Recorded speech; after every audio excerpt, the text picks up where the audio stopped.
Selamat pagi. Assalamualaikum warahmatullahi wabarakatuh. Waalaikumsalam warahmatullahi wabarakatuh. Pagi, Bu.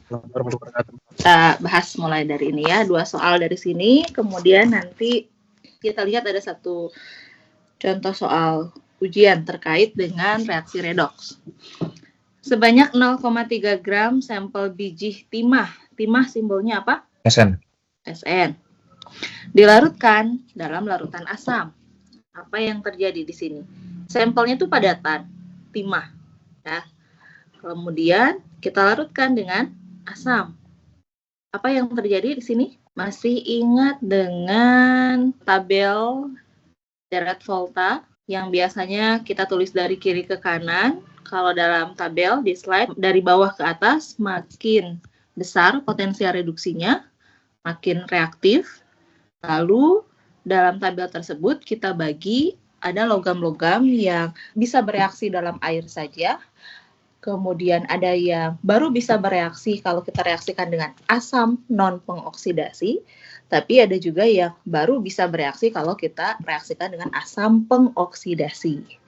Nah, kalau timah ini masuknya ke dalam kategori dia bisa bereaksi, tapi kalau dengan asam ya. Jadi kalau dengan air ini tidak bereaksi. Nah, reaksinya apa yang terjadi? Kan asam pengoksidasi. Berarti dia mengoksidasi. Maka asamnya sendiri itu mengalami kebalikannya, reduksi ya. Timah biasanya jadi berapa muatannya? Nah, ini sudah ada di soal. Menjadi timah 2 ya. Jadi SN2+, kemudian H+-nya karena dia mengoksidasi artinya dia mengalami reduksi. Reduksinya apa kalau asam non pengoksidasi? Dia menjadi hidrogen ya.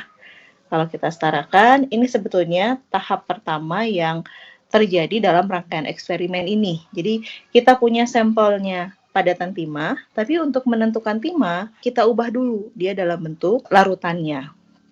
Ya, jadi sampai sini kita sudah mengubah semua timah menjadi timah 2.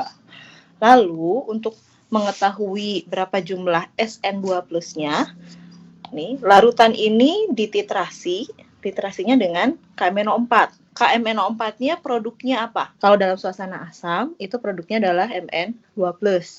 Tapi kalau dalam suasana basa atau cenderung netral, itu biasanya menjadi MnO2. Ya, jadi itu harus tahu. Secara umum, permanganat dalam suasana asam akan menghasilkan Mn2+. Ya. Jadi SN2+, ini akan kita tentukan.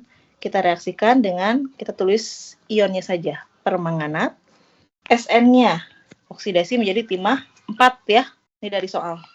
Karena permanganat pasti mengalami reduksi. Reduksinya kalau dalam suasana asam ini produknya kalian harus familiar nanti karena biasanya kalau dalam titrasi redoks yang akan sering dipakai itu adalah permanganat ya. Pertanyaannya tentukan persen massa timah dalam sampel awal. Yang ingin kita cari adalah massa timah dalam sampel yang ini. Tapi ini tidak secara langsung. Kita cari dari mengubah dulu menjadi SN2+, kemudian untuk mengetahui SN2+, ini dititasi dengan permanganat, ya. Jadi dalam bab ini tuntutannya yang utama kita harus tahu bilox, kemudian bisa menyetarakan persamaan reaksi redoks, lalu menghitung stoikiometrinya. Kita setarakan, ya. Kita pakai cara setengah reaksi. Siapa yang mengalami reduksi untuk titrasi SN2+ dengan permanganat? Siapa? Oke, kita Permanganat. Ya. Ini +2, Mn berapa biloxnya ini? +7. +7, oksigen tidak perlu. Oksigennya -2, ini +4, ini +2 ya. Jadi yang mengalami reduksi permanganat, produknya kita tulis Mn2+. Yang mengalami oksidasi SN2+, produknya SN4+. Kita setarakan. Langkah penyetaraan, pertama kita lihat mana yang mengalami perubahan bilox di sini. Ini Me, mangan. Mangannya di kiri 1, di kanan juga 1. Lalu di sini ada 4, berarti oksigennya. Di kanan kita setarakan dengan menambahkan 4 air ya. Kalau kekurangan oksigen kita tambahkan dalam bentuk molekul air. Lalu di sini muncul hidrogen sebanyak 4 kali 2, 8. Berarti sebelah kiri kita tambahkan 8H+. Ya. Lalu sekarang semua atom-atomnya sudah setara, tinggal muatan. Ini 1 kali min 1, min 1. 8 kali 1, 8. 8 kurang 1, 7. Jadi di sebelah kiri muatannya 7 plus 7. Di sebelah kanan muatannya hanya 1 kali 2 plus 2. Jadi supaya setara, ini 7, ini 2. Berarti mana yang harus dikurangi? Yang 7 ya. Kita tambahkan berapa elektron? 5. 5 elektron ya. Itu reduksinya. Sekarang oksidasinya SN-nya sudah sama-sama 1, tinggal muatannya. Kanan berarti kita tambahkan 2 elektron ya. Sesuai dengan definisinya. Reduksi menangkap elektron menyebabkan biloks turun dari 7 menjadi 2. Oksidasi melepaskan elektron menyebabkan biloks naik dari plus 2 jadi plus 4. Udah, kita jumlahkan. Ya, silakan. Mau tanya, Bu. Tadi yang KMnO4 kenapa jadi MnO4-nya saja ya, Bu? Untuk lebih memudahkan, sebetulnya kalau di sini kalau kita tulis K ya, ini berarti kan kita harus menyetarakan dengan menambahkan K plus di sini kan. Nah, untuk memudahkan kita ambil spesi yang memang melibatkan yang mengalami perubahan biloks. Yang mengalami perubahan biloks kan sebetulnya ada di anionnya, permanganatnya. Kalau K plusnya di spektator ion. Kebayang nggak? Boleh saja kita tuliskan lengkap, tapi berarti dalam penyetaraannya di sini, ya kalau di sini ada K, ya di sini juga kita harus tambahkan K plus. Ya, jadi begitu. supaya tidak bingung, kalau dalam reaksi redoks itu biasanya kita tidak dituntut untuk tulis persamaan molekulnya. Boleh dalam bentuk persamaan ion. Karena yang biasanya diperlukan itu hanya koefisien dalam persamaan reaksi yang setara, ya. Baik, Bu, terima kasih. Ya. Supaya elektron hilang ketika dijumlahkan, yang reduksi kita kalikan berapa? 2. Kali 2, yang bawah kali 5. Baru kita jumlahkan 2 MnO4 minus tambah 16H plus tambah 5 SN2 plus menjadi 2 MN2 plus tambah 8 H2O tambah 5 SN4 plus. Apakah ada yang bisa disederhanakan? Udah ya, tidak ada yang bisa kita coret. Kita cek apakah persamaan reaksi redoks yang sudah disetarakan itu sudah betul. Ya, yang paling cepat kita hitung muatannya.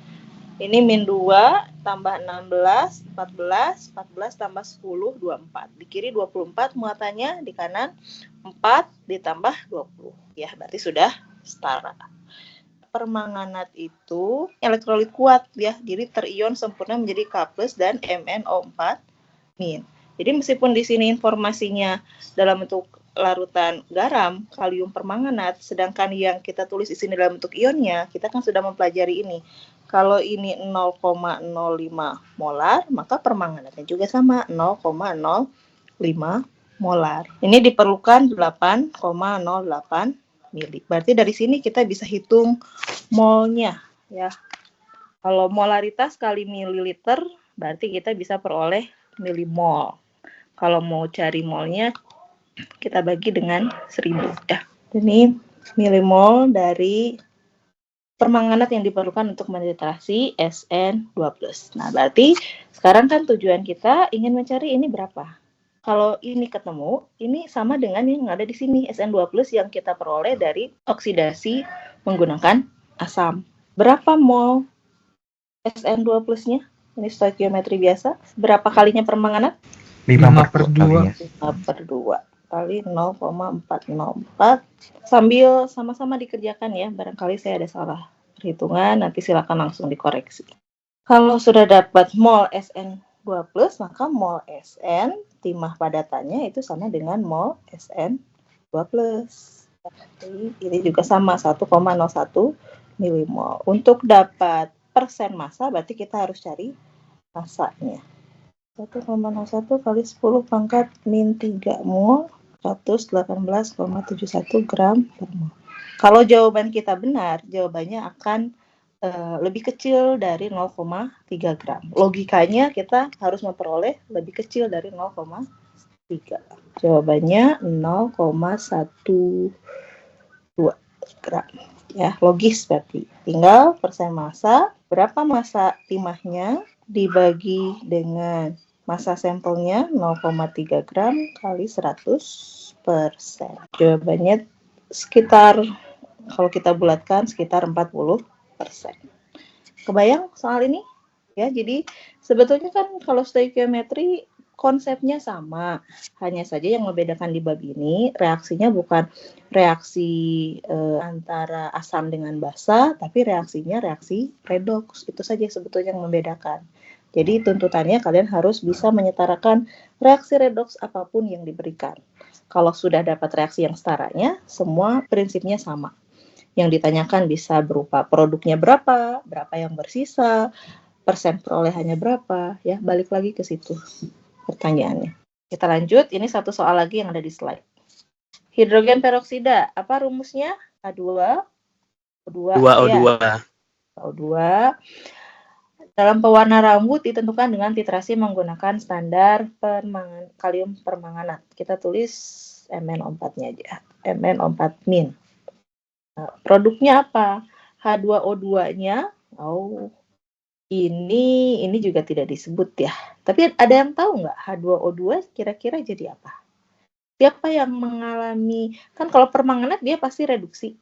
Reduksinya dia jadi Mn2+. Berarti satu reaksi lagi, di sini hidrogen peroksida, dia harus mengalami oksidasi.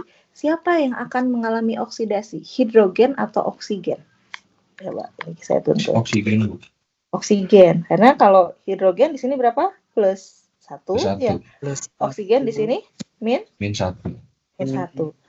Nah, kalau oksidasi hidrogen plus 1 jadi berapa? Nggak ada kan ya, dia sudah maksimum. Jadi yang akan mengalami oksidasi itu oksigen. Nah, oksidasi oksigen kemungkinan jadi berapa kalau dia naik? Jadi 0, Bu. Jadi 0. Nah, kalau 0 dalam bentuk apa? Gas. O2, ya gas oksigen. Nah, itu mungkin salah satu contoh lain. Ya, menguji kan hidrogen, oksigen itu sudah umum. Biloxnya hidrogen umumnya plus 1, tapi kecuali ketika dia berikatan dengan logam dalam bentuk logam hidrida, hidrogennya menjadi min 1.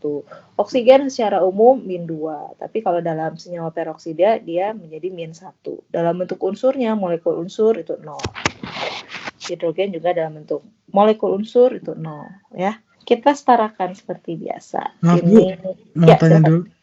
H2O2 jadi O2 tadi itu karena apa ya, Bu? Karena ini reaksinya reduksi. Berarti hidrogen peroksida itu harus mengalami oksidasi. Nah, siapa yang mengalami oksidasi? Pasti oksigen kan? Oksidasi oksigen itu kemungkinannya menjadi apa? Oksigen itu kan hanya ada dalam bentuk 0, ya, dalam bentuk oksigen, O2, 0. Kemudian O2 min ada dalam bentuk peroksida. Ini berarti min 2. Lalu dalam bentuk peroksida ini min 1. Hanya ada 3 kemungkinan, 0, min 2, min 1.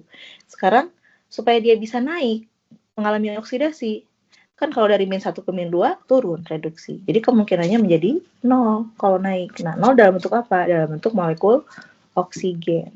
Rasanya produknya akan selalu diberitahu. Kalau ini kan dalam contoh dalam kuliah ya, ini ada di slide, jadi akan dipandu.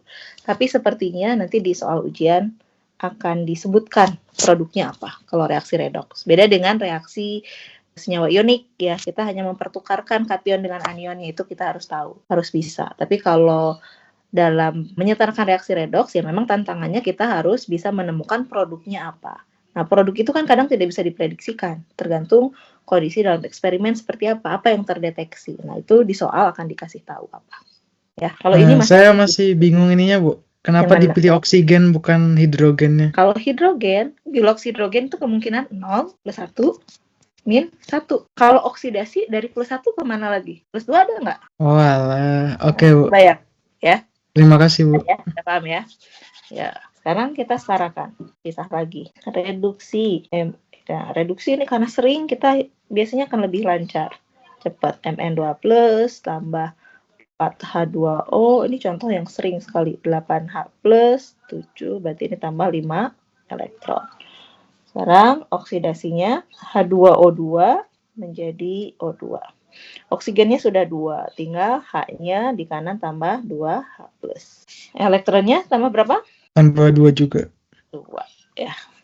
kali 2 kali 5. 2 MnO4- tambah 16H plus tambah 5H2O2 2 Mn2 plus 8H2O 5O2 tambah 10H plus. Nah, ini ada yang masih bisa kita sederhanakan. Ini hilang, ini sisa jadi 6. Sudah ya.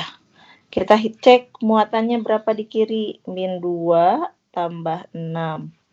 Ini plus 4. Udah ya, setara. Di kiri plus 4, di kanan plus 4. Jadi kalau sudah dapat informasi persamaan reaksi yang setara, ya seperti biasa tinggal kita masukkan informasinya. Permanganatnya 43,2 mili, konsentrasi 0,105 molar. Dari sini kita dapat 4,536 milimol. Kemudian tentukan massa peroksida. Massa. Berarti kita cari berapa mol peroksida? Berapa kalinya dari permanganat? 5/2.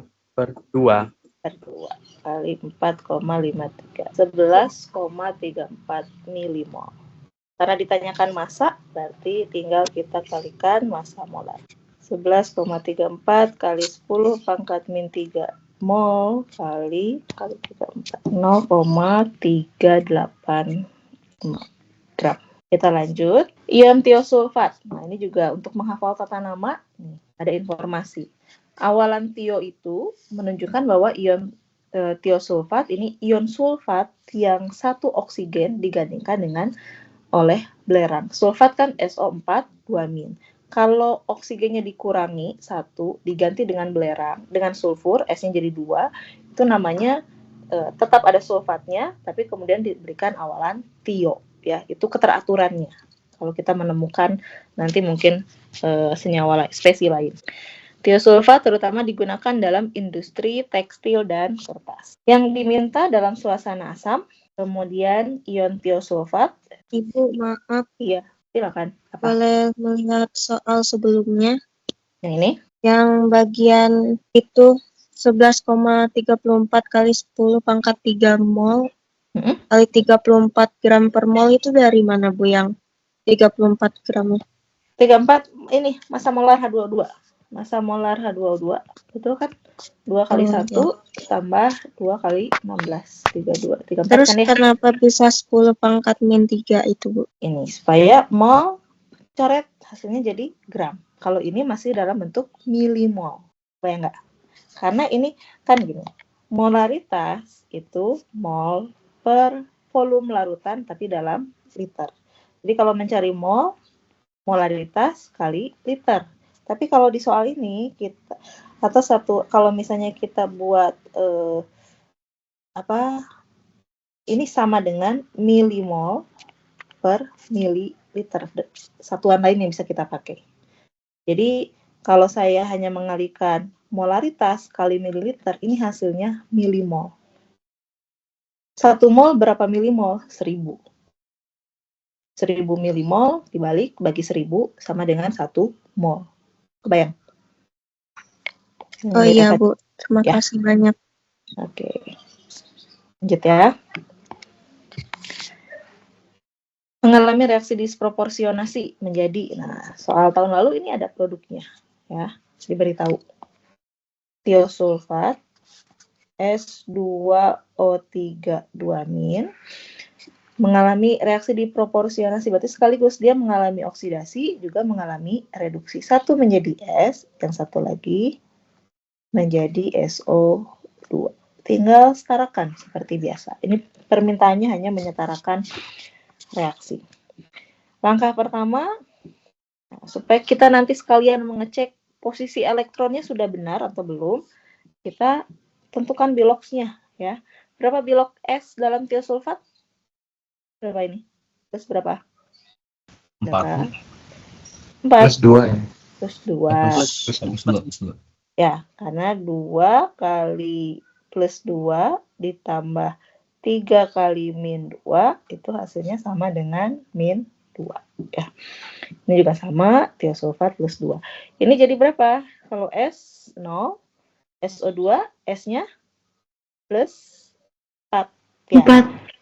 Berarti yang menjadi sulfur itu reduksi, ini oksidasi. Jadi posisi elektron nanti jangan sampai salah. Reduksi harus di reaksi, oksidasi di produk. Samakan jumlah atom yang mengalami perubahan di log. S di kiri 2, di kanan kita kalikan 2. Di kiri ada 3 oksigen, di kanan kita tambahkan 3 H2O.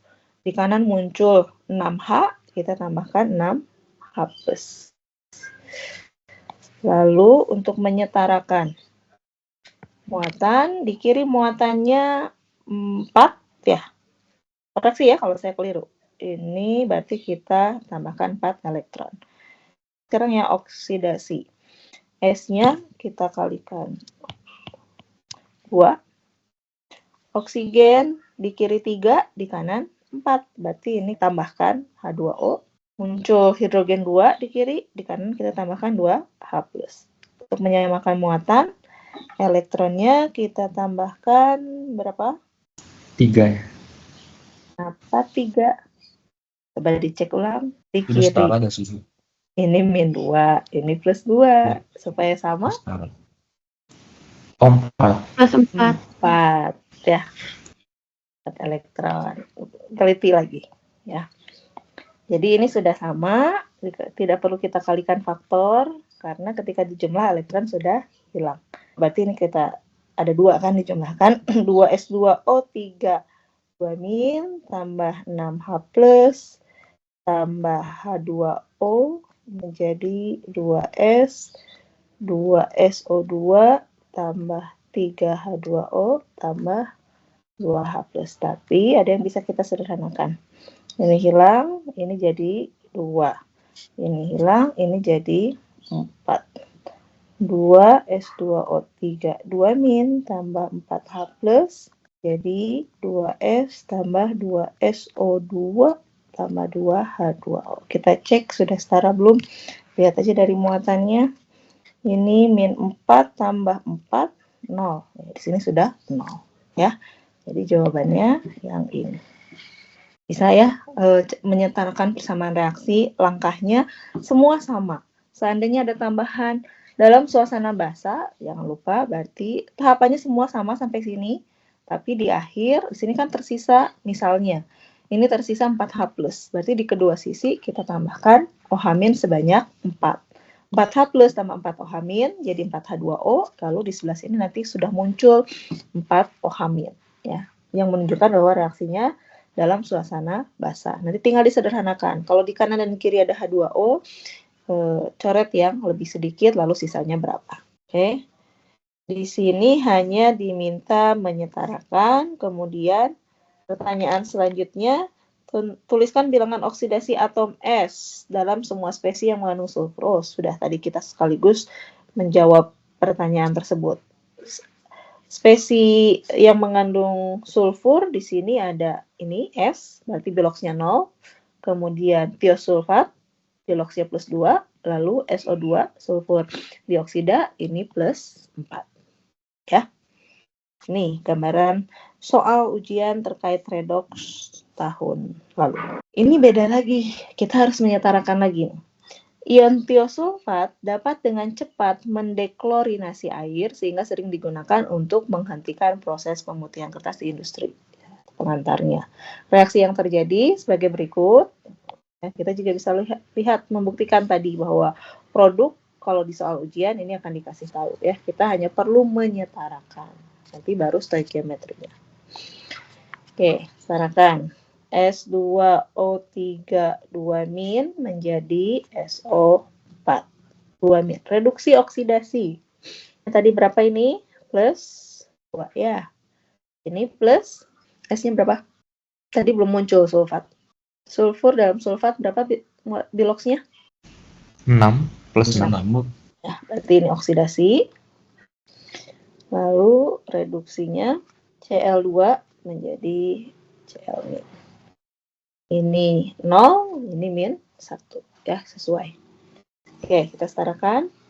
S-nya kanan kita kalikan 2. Oksigen di kiri 3, di kanan 8. Berarti ini kita tambahkan 5H2O. H-nya muncul di kiri 10, kanan kita tambahkan 10 H+. Berapa elektron supaya seimbang muatannya yang harus ditambahkan di kanan? 8 ya. 8 ya, 8 elektron.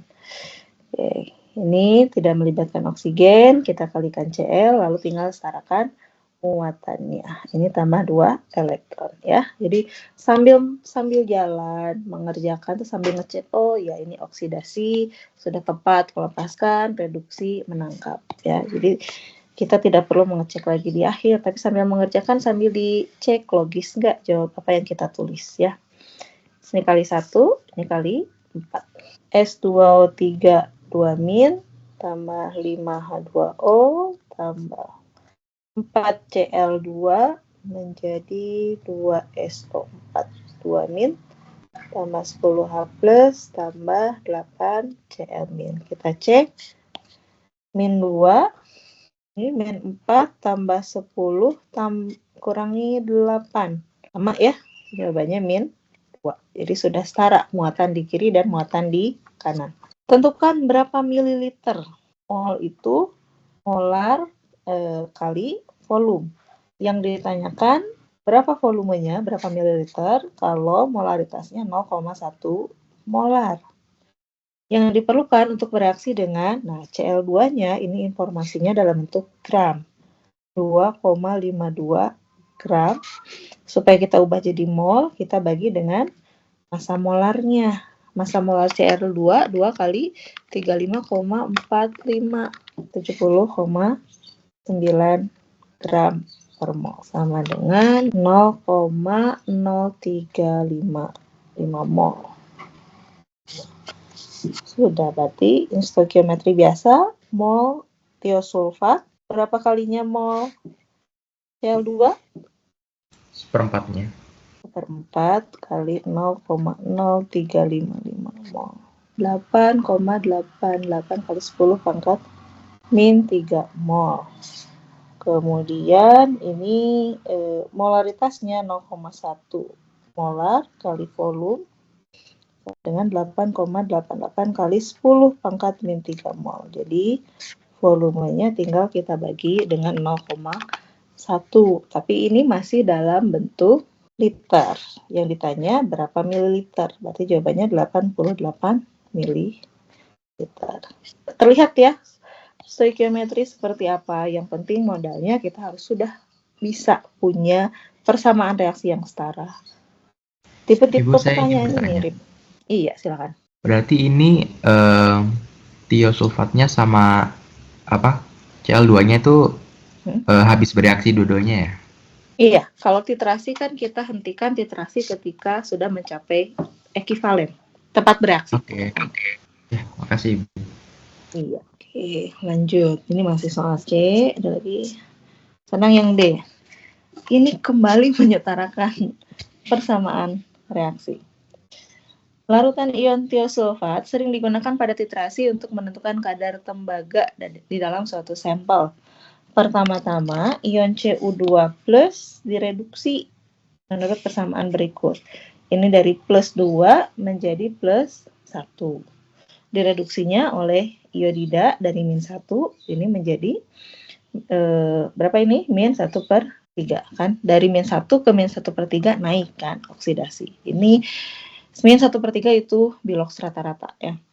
Kemudian ion I3- yang dihasilkan dititrasi dengan ion tiosulfat menurut reaksi berikut. Setarakan reaksi ya, yang diminta yang ini. Setarakan. Oke. Kita bagi jadi 2. Reduksinya tadi yang mengalami reduksi Cu2+ menjadi Cui. Produknya itu berarti ini harus kita tambahkan I- supaya I-nya ada di kedua sisi. Lalu oksidasinya I- menjadi I3-. Oke. Cu-nya sudah sama, I-nya juga sudah sama 1. Tinggal muatan di kiri 2 kurang 1 plus 1 berarti ini tambah elektron ya. I- ini kita kalikan 3, di kiri -3, di kanan -1. Berarti ini tambah berapa? 2 elektron ya. Ini kali 2, ini kali 2 Cu2+ tambah 2 I- tambah 3 I-. Berarti ini 5 I-, 2 CuI tambah I3-. Kita cek sudah sama muatannya. Ini plus 4 dikurangi 5, ini min 1. Sudah ya, sudah sesuai. Kemudian yang terakhir, sejumlah 14,98 gram sampel yang mengandung tembaga dilarutkan sehingga diperoleh ion Cu2+. Ya, jadi kita punya sampel tembaga. Ini dilarutkan. Dilarutkan biasanya ini dengan asam, misalnya dengan asam pengoksidasi. Intinya kita mengubah Cu logam ini menjadi Cu2+. Ya. Nah, untuk menentukan tembaganya, ya, ini diperoleh dari penentuan Cu2+. Cu2+ ini kemudian direaksikan menurut reaksi pada D yang ini. Jadi tahapannya keduanya. Untuk bisa dapat Cu2+, kita reaksikan dulu dengan I-, direduksi ini jadi CuI, lalu hasil dari oksidasi I- menjadi I3-, ini kita titrasi. Jadi yang bisa kita tahu adalah berapa produk yang dihasilkan dari reaksi dengan Cu2+ ini, I3-nya. Dari mana taunya? Kita titrasi dengan tiosulfat. Titrasi itu kan kita hentikan ketika kedua reaksi tepat bereaksi. Nah, jadi kita akan tahu, biasanya dalam prakteknya kita tahu berapa volume tiosulfatnya, berapa konsentrasi yang digunakan. Kalau sudah tahu ini molnya berapa, berarti mol I3-, berapa kalinya mol tiosulfat? 1/2 ya. 1/2. 1/2. Nah, kalau kita sudah dapat I3- di sini, meskipun ini dalam dua reaksi yang berbeda, koefisiennya kebetulan di sini sama-sama 1. Tapi seandainya ini koefisiennya berbeda, I3- yang jumlah I3- yang kita peroleh di sini sebetulnya sama dengan I3- yang dihasilkan dari reaksi pertama. Nah, kalau kita sudah tahu I3- dari reaksi pertama, kita bisa tahu berapa Cu2+-nya. Jadi coba ya, kita, ini kan hasilnya, saya tulis di sini, ini 2, ini 5, ini 2, ini 1. Ya.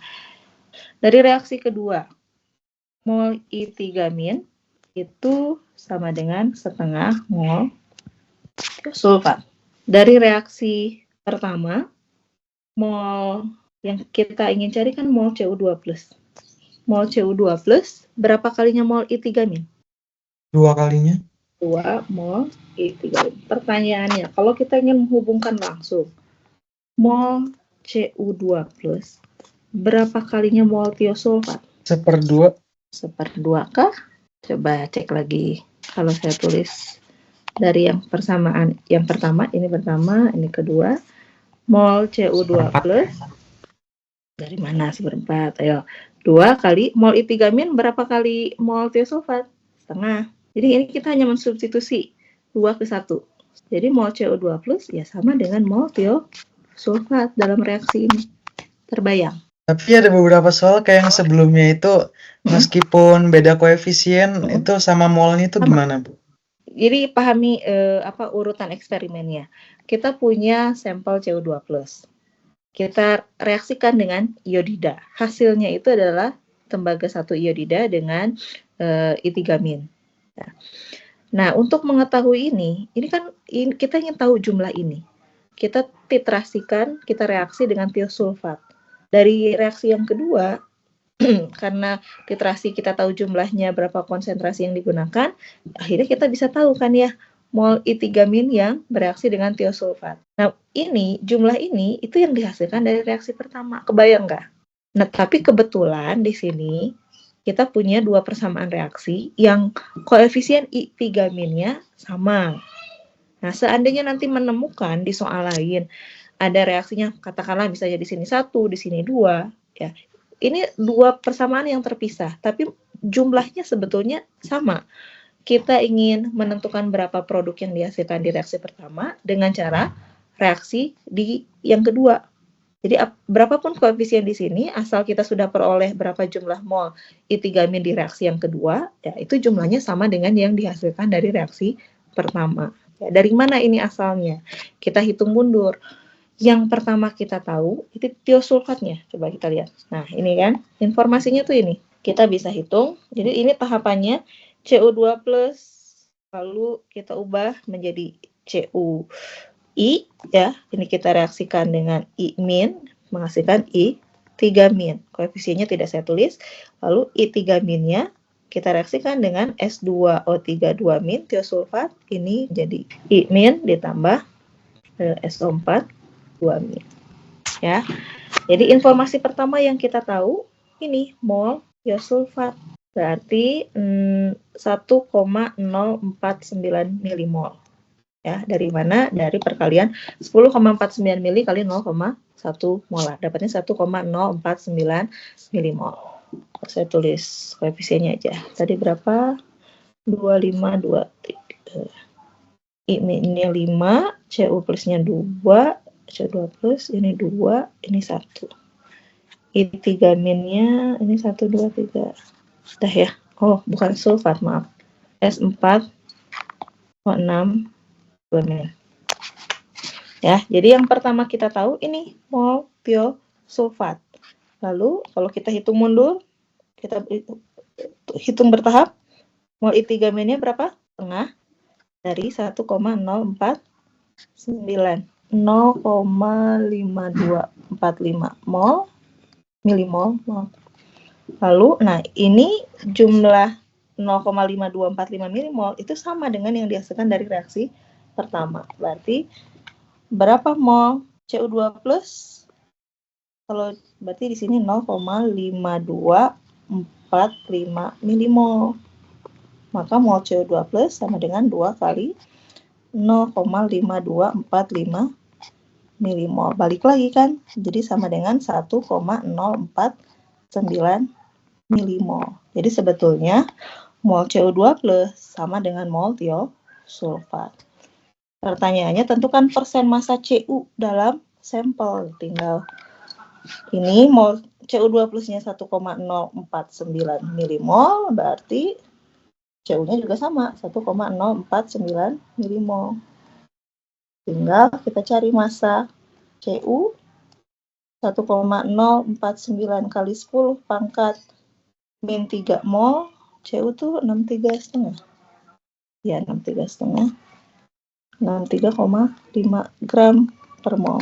0,067. Berarti persen Cu-nya kecil ya, 0,67 gram. Nanti silakan dicek lagi. Dibagi 14,98 gram kali 100%.